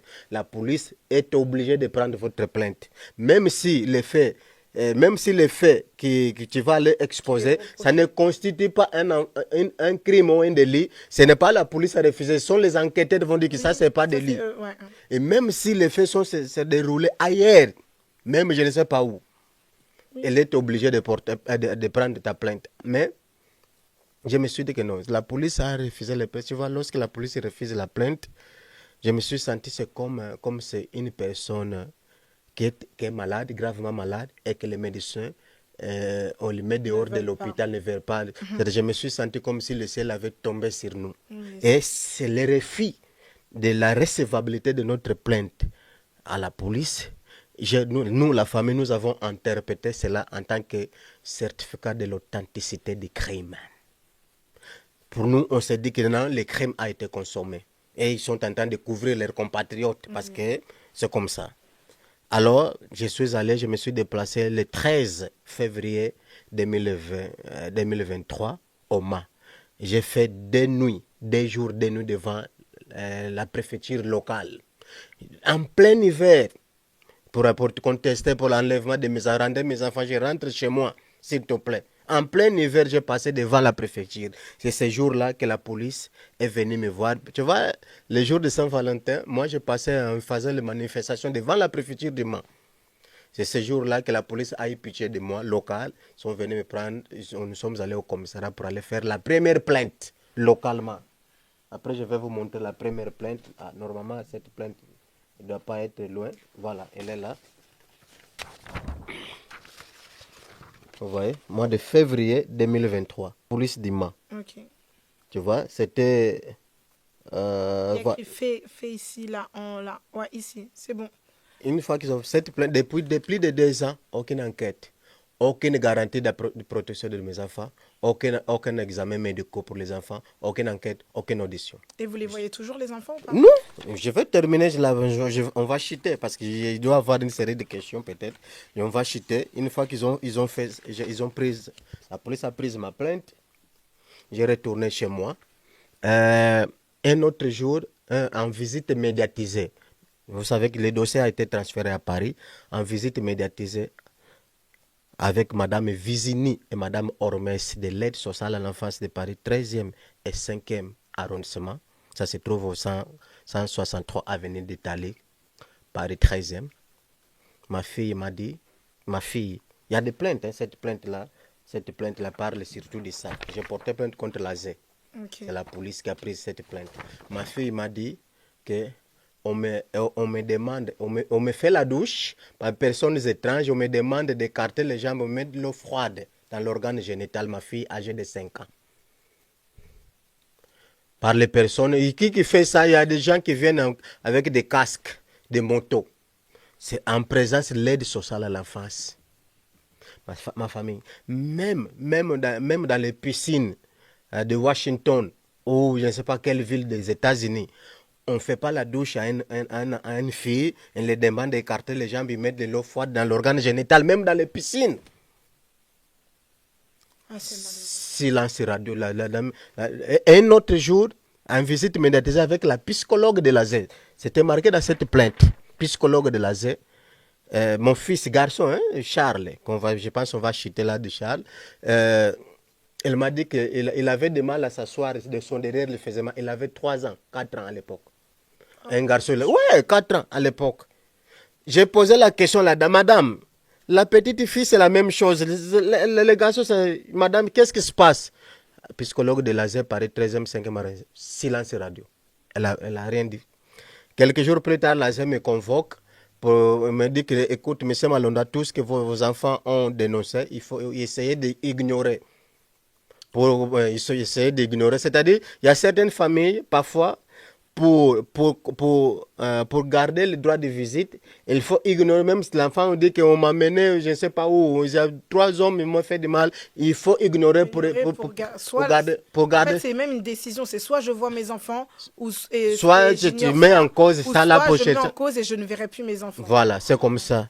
Moi, je l'ai dit, madame, jamais de la vie, comment je vais ignorer mon toi, un service de protection peut me dire ça, j'ignore ce que l'enfant sont en train de subir, c'est pas normal. Alors, on m'a suspendu le droit de visite jusqu'à aujourd'hui. La dernière fois que j'ai vu mes enfants, c'était le 23 ou le 24 juin 2023. Oh juin 2023. Donc, nous sommes aujourd'hui juillet, plus de 2 ans et on ne sait pas où les enfants sont. Déjà, je voulais vous préciser, dans le cadre des droits, lorsqu'ils prennent les enfants, ils n'ont pas le droit de séparer la fratrie. C'est la loi qui oblige les enfants de la même mère, même père. Ils ne peuvent pas séparer la fratrie parce qu'ils vivent ensemble depuis la naissance. Mais chez moi, ils vivent séparés. Chaque enfant vit dans son coin pour faciliter les maltraitances. Normalement, lorsqu'ils prennent place à un enfant, sous 3 mois, les services sont obligés d'établir un projet personnalité à l'enfant, c'est-à-dire un projet sur lequel, dans quoi vous allez parler, vous allez travailler pour quel est le temps, le but pour que tous ces projets-là que vous allez mettre en place pour que ça soit au terme. C'est la loi qui l'oblige. Sous 3 mois, il faut avoir un projet. Moi, mes enfants, 3 ans, il y a OK. C'est-à-dire pour eux, ce n'est même pas le placement, c'est enlèvement karma, les enfants. Alors, pour la première fois, nous sommes allés voir juge pour enfants. Pour la première fois, 17 mois après enlèvement de mes enfants. La loi dit c'est sous 15 jours, les parents doivent être convoqués. Sous 15 jours, si ça dépasse 15 jours, les enfants doivent être retournés au sein de la famille. Bien sûr. Mais nous, on est resté 17 mois. Pour la première fois, nous sommes allés voir juge pour enfants, juge Barry Delanchon Adélaïde, une des vice-présidentes du tribunal de Paris. L'ASE, l'aide sociale à l'enfance, a dit tout que je dénonce, tout que la petite fille dit, elle dénonce. L'ASE elle-même a dit à la juge que ma fille, âgée de 5 ans, 6 ans à l'époque, 5 ans et quelques, elle avait déjà développé préférence sexuelle aux hommes adultes, mais aussi aux garçons de 16 ans et 13 ans de son foyer. Mais ça va pas. Elle a dit 5 ans. Elle a dit, ma fille Lazé a dit à la juge Barry Delanchon Adélaïde, une des vice-présidentes du tribunal de Paris, ma fille âgée de 5 ans, elle a déjà développé des préférences sexuelles aux hommes adultes, mais aussi aux garçons de 16 ans et 13 ans de son foyer. La juge a dit à Lazé a dit à la juge que mes enfants ne supportent pas le placement, ils font des cauchemars. Pour essayer de combattre cette angoisse, de commencer à demander qu'ils soient retournés au sein de leurs parents tout le temps, on a commencé à les interner à la psychiatrie. Nous, on ne le savait pas, on a su ce jour même là de l'audience. Mais non. Je vous dis la vérité. Lazé a dit à la juge, un de mes enfants réclame même avoir une arme automatique pour pouvoir tirer contre les gens qui ne veulent pas qu'il retourne chez ses parents. Cela, ça démontre l'état d'angoisse de l'enfant. Angoisse, bien sûr. À la fin, vous savez c'est quoi? Tout ça a été dit en présence d'une avocate, Maître Maghrebi Besma. À la fin, la juge a suspendu le droit de visite pour le père, parce que c'est toi qui portes plainte, a renouvelé le placement d'enfants. Je vous précise, les juges, les placements, les décisions du juge sont mises en cause, c'est pour ça qu'il y a toujours les recours. Mais dans ce contexte, lorsque la juge, on l'a expliqué, ce qu'il a dit, ce n'est pas le papa. Mais moi, j'ai enforcé, oui, avec les plaintes, tout ça. Mais la ZEL t'a dit qu'une petite fille, âgée de 5 ans, elle a développé des préférences sexuelles aux hommes adultes et aux garçons de 16 ans, 13 ans de son foyer. Et toi, tu renouvelles le placement de cet enfant. C'est-à-dire que tu as mis en danger avec ton intention. Oui, oui, oui. Tu as mis en danger en intention volontaire. Volontaire. Jusqu'à aujourd'hui, je ne vois pas les enfants. Dans les derniers jugements, la maman, elle a le droit de voir les enfants, mais ça fait 16 mois, la maman ne voit pas les enfants non plus. C'est-à-dire que les enfants sont complètement mis dans les... C'est-à-dire ils sont dans leurs mains. Ce n'est pas le placement en tant que tel, mais c'est enlèvement purement. C'est un réseau pédocriminel déguisé des services républicains de la protection à l'enfance. Pour terminer, je vais citer ces mêmes juges-là, Barry Delanchon Adélaïde. J'ai porté plusieurs plaintes contre elle. Dépôt de plainte. Hop, dépôt de plainte. Procureur de la République près le tribunal judiciaire de Paris certifie par le présent que Malonda Francisco Tadila a déposé plainte contre Barry Delanchon Adélaïde. Mise en cause. Cette plainte a été enregistrée au parquet du tribunal judiciaire de Paris sous le numéro de parquet 25 17 1916. Et c'est le 20 juin 2025. Voilà, ça c'est la dernière plainte. Ça, c'est la récusation parce que cette juge, elle nous a convoqués dernièrement pour aller, c'était le 24 juin. La même juge qui avait eu le scénario au départ, le 24 juin pour aller pour une autre nouvelle audience. C'était pour, tu vois, officialiser leur crime, quoi. On a fait une procédure pour la récusation. Je l'ai récusé, la juge. C'est la loi qui le stipule. Nous avons le droit de récuser la juge lorsqu'on estime qu'elle est en partiel, qu'elle fait partie d'un des côtés du procès. Ok. Voilà. Le cour d'appel de Paris, premier Jacques Boulard, président du tribunal de Paris, M. Pamène Gallet, et Madame la juge Adélaïde Barry Delanchon. Très bien. Pour enfants de Paris. Très bien. Donc, nous avons entamé les procédures purement républicaine, officielle, juridique pour pouvoir écarter cette juge. Nous entendons que cette juge soit en tout cas mise en cause pour les faits graves. Grave, mais très grave. Les faits graves, nous entendons. Alors, pour chuter, on va terminer pour la situation de Charles Malonda. Le Charles Malonda, j'ai toujours la chair de poule, mon fils. Le 8 avril 2024, je me suis rendu à la Z de Paris 13e 5e arrondissement pour aller demander, avoir des nouvelles de mes enfants pour savoir s'ils sont toujours vivants. Sans même que je puisse entrer en contact avec le service de l'ASE, j'étais là avec les agents de sécurité. Ils ont appelé la police. L'ASE a appelé parce que le BIT, ils savent très bien qu'ils n'ont pas. Qu'est-ce que tu vas dire à le père d'un enfant qui est violé? Par exemple, tu vas dire quoi toi en tant que service de protection? Alors, ils font tout pour nous éviter. Ils font tout nous éviter. Ils ont appelé la police est venue me voir. Ils ont fait une interpellation musclée. Lorsqu'ils ont venu, oui, mais non, il y a quoi? Menottes? Oui. Et on m'a ramené au commissariat. Je pars au commissariat. Il y a quoi? Oh, tu es allé menacer les gens à l'ASE. Moi, je dis, mais je n'ai pas entré en contact avec qui que c'est. J'étais à la salle d'attente à l'accueil avec la sécurité. J'attendais même que quelqu'un vienne afin que je puisse demander certaines pièces que je suis allé voir. Mais lorsque vous me dites que je suis allé menacer, c'est qui la personne? Mais le mire. Parce que nous avons les témoins, les agents de sécurité. On m'a retourné dans la cellule. Quelques minutes plus tard, ils sont venus. Oh, Monsieur Malonda, on va t'entendre. Ce n'est pas pour les motifs à travers lesquels j'ai été arrêté à l'ASE. Ce n'est pas pour les motifs de ton arrestation, mais pour un autre motif. C'est un autre dossier qu'on vient de commencer sur vous. Donc, on va profiter de votre présence au commissariat pour vous entendre. Et moi, j'ai posé là. Et le motif de mon arrestation, non, ça, il faut ignorer. Mais... Bon, moi, je lui ai dit, ok, écoutez, normalement, vous devez respecter la procédure. Vous devez me convoquer chez moi avec la convocation. J'allais venir avec mon avocat. Mais comme c'est comme ça, vous voulez profiter de ma présence, appelez quand même mon avocat. Bien sûr. Ah, ils ont fait manigancer quelques méthodes. Je ne vais pas appeler. Ils ont, quelques minutes plus tard, votre avocat, le numéro ne passe pas. On va vous entendre quand même. Je dis que non, c'est obligatoire parce que je dois sécuriser mes paroles. Je vous connais. Ah, monsieur Malonda, vous savez, ce n'est pas vous qui va nous donner du travail ici. On va t'envoyer à la psychiatrie. Comme ça, la prochaine fois, tu vas savoir que tu n'as pas le droit d'exiger la présence de ton avocat au commissariat. C'est la loi qui l'oblige, mais ils veulent... On fait pression sur vous. Voilà. Lorsqu'ils ont dit qu'on va t'envoyer, et c'est vrai.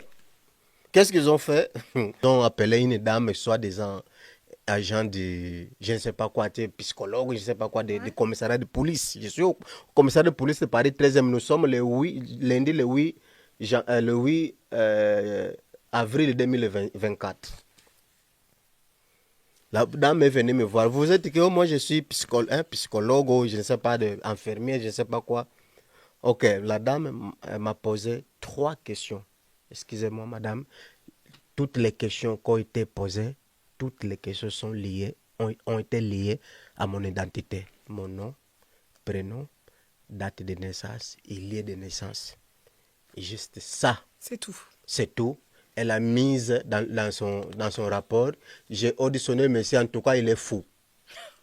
Allez, il doit être ramené à la police, je ne sais pas quoi, à l'hôpital pour être enfermé. On m'amène dans un organisme de la police où j'allais être accueilli par 3 spécialistes, 3 psychiatres, médecins différents.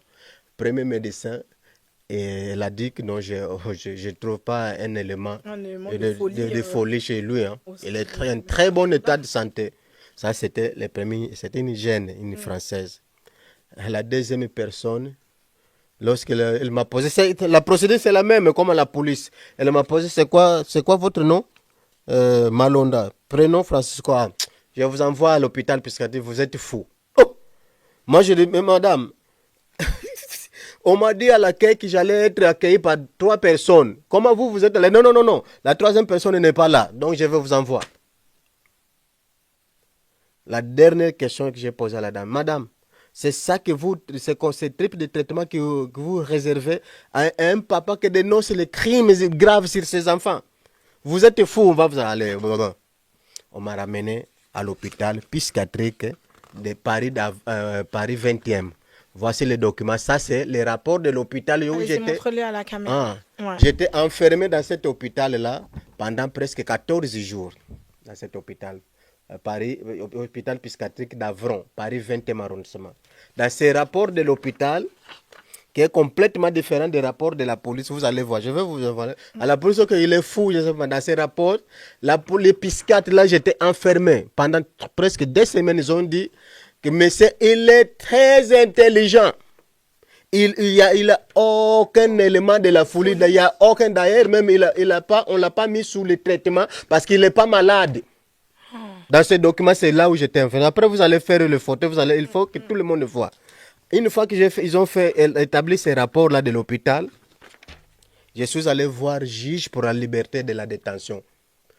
Juge, après le constat de l'hôpital, tout ça, elle a confirmé que mon hospitalisation a été abusive. C'est pour ça qu'elle a pris la décision de me mettre dehors, par la décision juridique. Voici la décision. Ah, mais c'est incroyable. Voici la décision. M'enlever. Ouais, et je vois que ça a été signé au 18 avril 2024. Oui. Voilà, vous voyez. Voilà. Donc, normalement, si j'avais vraiment une communauté vraiment très solidaire, très solide, oui, pour pouvoir me pousser à avoir vraiment une bonne équipe, un bon collège d'avocats, ça, c'est un gros dossier. Ça, c'est un bille. Ça, c'est pénalty, ça. Ah, ouais. Ça démontre vraiment l'état du monde. Une personne qui n'est pas malade, vous l'enfermez pour les faire taire. En fait, c'est parce que vous vous battez pour vos enfants. Vous n'avez pas lâché depuis le début et contre vents et marées. Donc, voilà. Du coup, ils ont vu que vous ne lâchez pas l'affaire. Ils ont essayé de vous faire pression. Voilà. Pour me faire taire, ils ont voulu me faire du mal. Ça. Ils ont voulu me faire du mal. Pour rien. Gratuitement. Alors, maintenant, on va parler de la situation de mon fils Charles Malonda. Étant donné qu'il était dans une vie assez stable au Congo et qu'il est venu en France pour trouver encore plus de stabilité pour ses enfants, et on voit vraiment ce réseau en train de trafiquer des documents, en train de faire des faux courriers. Donc là, M. Malonda est en train de récupérer un dernier document et afin de conclure notre vidéo. Adressé au Macron, président Macron. D'accord. Voici sa réponse. Il m'avait dit qu'il il m'a envoyé aller voir ministre de la Justice. Voilà. Mais à l'époque, comme c'était Éric Dupond-Moretti, bon, ce n'est pas une personne qui est très fiable par rapport à parce qu'il est connu de protéger certaines personnes qui sont impliquées, dans ces. Donc, je n'ai même pas pu parler avec lui. Okay. Les enfants, depuis l'enlèvement de mes enfants, toute leur vie sportive, tout a été aussi tué. Interrompu. Même, regardez l'école. Ça, c'est un des enfants qui était scolarisé. L'école, collège Jean Perrin à Vitry-sur-Seine m'a confirmé que ton enfant a été déscolarisé. C'était une inscription fictive. Pas à l'école, mais on ne pouvait pas signaler ça parce que l'enfant est placé. Mais c'était des inscriptions fictives. Là, ils disent que les profs, il n'y a pas de notes sur lui, on ne les connaît pas. C'est collège Rose Bonheur à Châtelet-Zambry, 820, dans les 77. Il confirme la même chose. Une cette école-là, 11 rue Auguste Perret. 11 rue Auguste Perret, Paris 13e. Lazare a donné rendez-vous à la mère de mes enfants pour se retrouver dans cette école. Sauf moi, parce qu'ils savent que M. Malonda est combativité pour ma famille. Exactement. La mère de mes enfants, les pauvres, on profite de son état de vulnérabilité d'ailleurs. Alors, on l'a contacté dans cette école. C'était pas pour parler d'un projet MDPH pour notre enfant, Charles.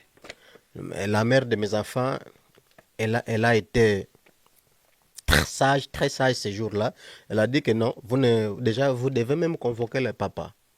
Mais je ne sais pas dans quelle équation chimique vous avez utilisée, quelle méthode. Le père n'est pas là. Mais moi, toute décision, je ne peux pas prendre une décision toute seule pour la vie, surtout la vie médicale pour notre enfant, parce que le papa est présent et vivant. Mais surtout, cet enfant-là que vous êtes en train, vous me dites que vous voulez que je reconnaisse que l'enfant est handicapé. Non, Cet enfant le note, tous les avis médicaux, tout médical, tout confirme que mon enfant est en très bonne santé. Le nez, il n'a pas de nez. D'ailleurs, avant que l'enfant soit placé, il était déjà scolarisé. Ce n'était pas une école adaptée. Non, c'était un enfant normal. Nous sommes allés déposer au tribunal, juge pour enfants au tribunal de Paris. Nous sommes allés déposer à l'ASE, mais aussi nous sommes allés déposer à la main propre à la directrice de cette école. D'accord.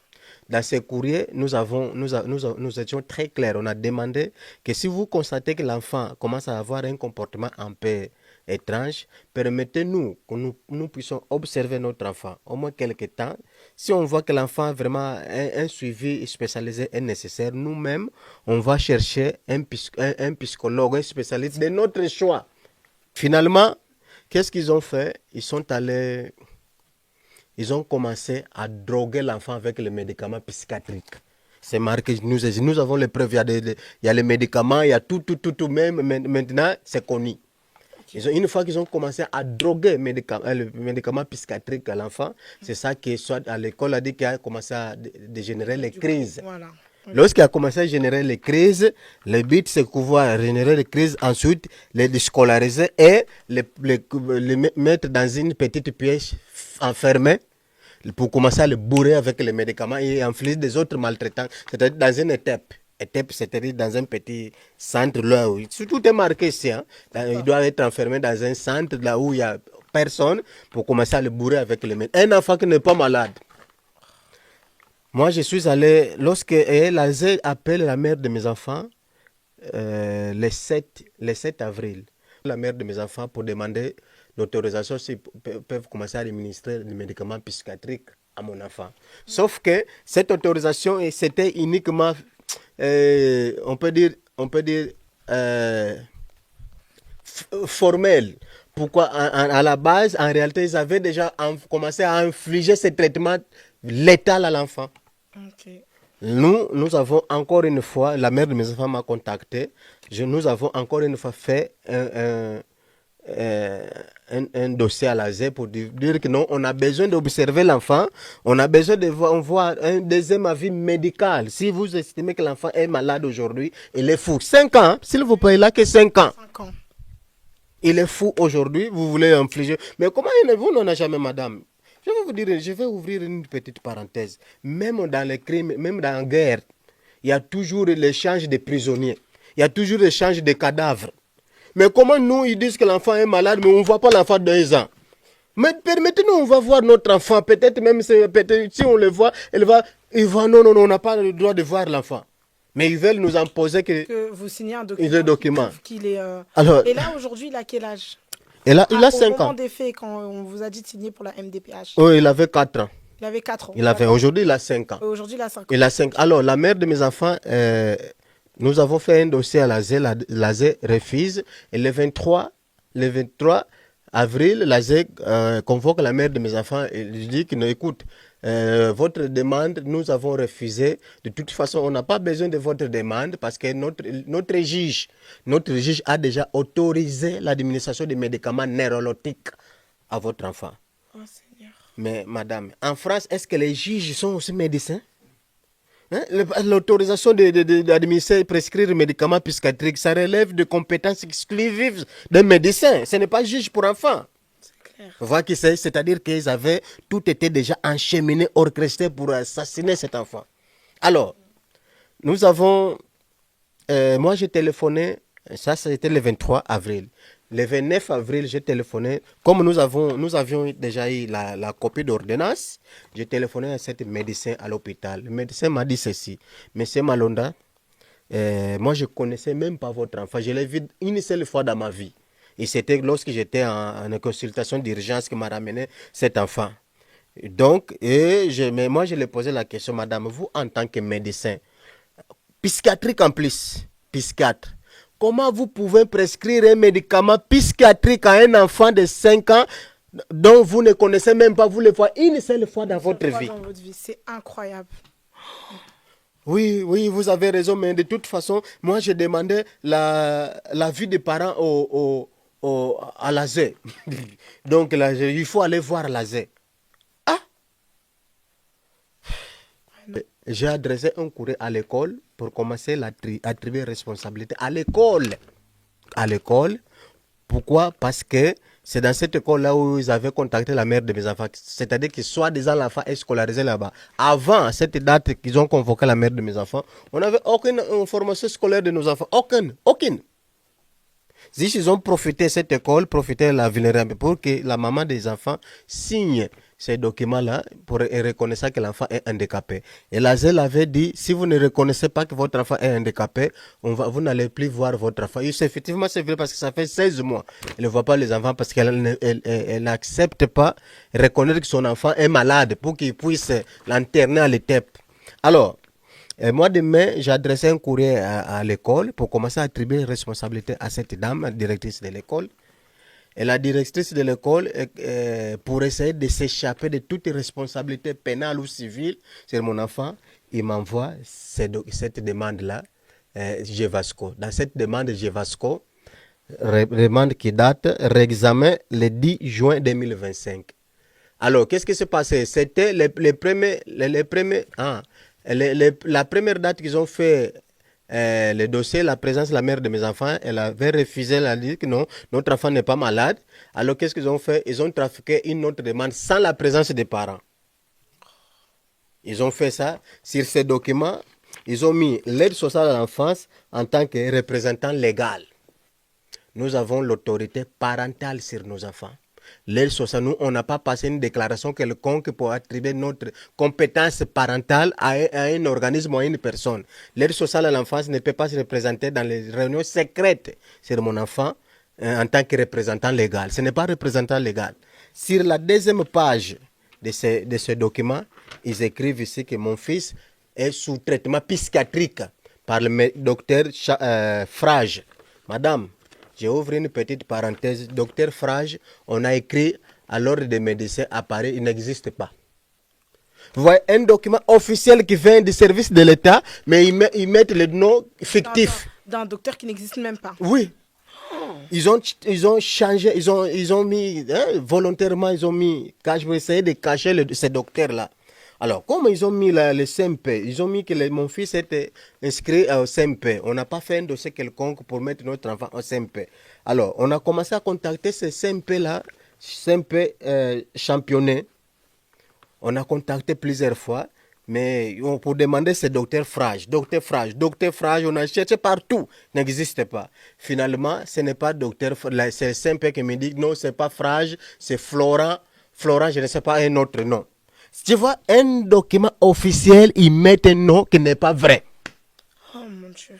Et là, ils disent ici que l'enfant est déscolarisé et ils sont mis sous traitement psychiatrique et ils veulent l'enfermer. Là, tout est au foyer. Ils veulent l'enfermer. C'est la dernière page. Ils veulent l'enfermer dans une petite pièce où là, ils vont commencer à le bourrer avec les médicaments pour terminer sa vie. C'est cet enfant Charles. Donc, pour citer, là, c'est ça, voici la situation. Il y a plusieurs éléments que j'ai oubliés. Ce n'est pas facile, la situation que la famille vive. Moi, en tout cas, j'interpelle la communauté. J'interpelle les autorités, la communauté. Vous voyez, nous sommes là. Imagine, la France n'attribue pas le titre de séjour aux voyous. Moi, je suis dans une situation régulière en France parce la France a estimé que j'ai la capacité, j'ai la volonté d'intégration. J'ai même fait tout type de démarches de contrat de l'intégration républicaine. C'est pour ça que je possède le titre de séjour. Alors, je pense que les autorités doivent agir. Les autorités sont obligées d'agir, de me rendre mes enfants, de faire des examens, mais surtout de demander compte toutes les personnes qui sont impliquées dans ces crimes graves, génocide sur mes enfants. J'interpelle la communauté aussi. Regardez comme un papa. C'est ça, ce rôle-là, normalement, ça devait être la maman qui devait pleurer dans la rue. Mais si la maman ne le fait pas parce qu'elle profite, elle a devenu vulnérable. Il profite de son état de vulnérabilité. C'est pour ça que je joue le rôle à la fois de papa, mais aussi de la maman. Je pleure et parfois je dors dehors. J'ai fait des manifestations, j'ai fait pour demander qu'ils me rendent mes enfants. S'ils estiment que je ne suis pas dans un coup, je ne respecte plus les valeurs républicaines françaises, je rentre chez moi tranquillement avec mes enfants.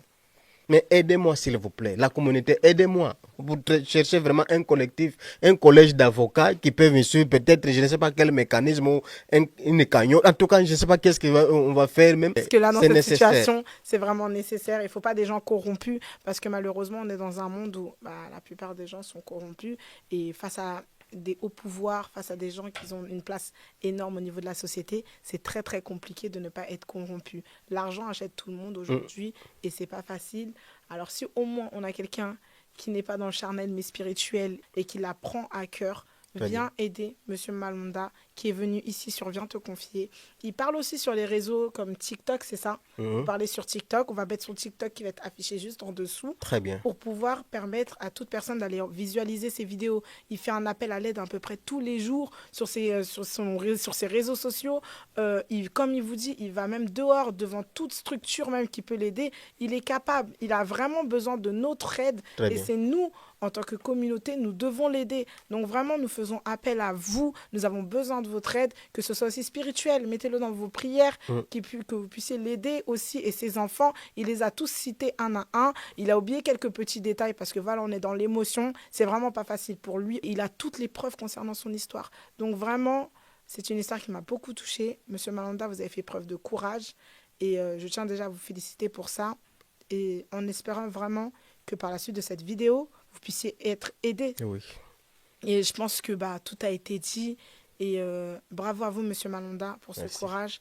Et gardez bien tous ces papiers, quitte à faire des copies. Et des copies, vous en gardez aussi chez des gens de confiance, parce qu'on ne sait jamais dans la vie. Mais gardez des copies chez des gens de confiance. Et en réalité, Viens te confier, il est là aussi pour aider. Donc nous aussi, nous allons faire preuve d'aide envers vous. Nous allons voir en amont ce que nous pouvons faire et mettre en place. Et voilà la famille. C'est une histoire qui m'a beaucoup impactée. On va pas pleurer, on n'est pas là pour ça. Oui, ça. Mais c'est vrai que ça me touche. Je n'ai pas beaucoup de mots pour la fin. La seule chose, c'est vraiment aidez-nous. Aidez-nous et c'est tout ce qu'on a besoin aujourd'hui. Merci, Monsieur Malonda. Est-ce que vous voulez rajouter un mot ou donner un conseil à quelqu'un? Bon, écoutez, le mot de la fin, je pense, la France, ce n'est pas une république bananière. C'est un pays, nous sommes tous, on a eu la passion de venir en France parce que la France nous donnait une certaine garantie de sécurité. Donc c'est dans ce contexte-là nous sommes venus en France.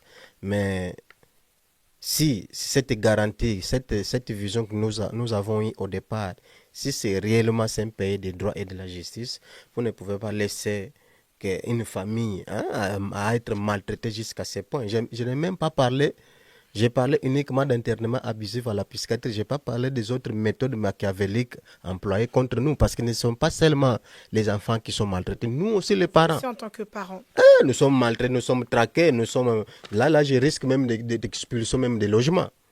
C'est comme ça les méthodes d'emploi. Il faut être expulsé des logements, et parfois le travail. Pour que vous craquiez. Donc il nous asphyxie dans tous les domaines.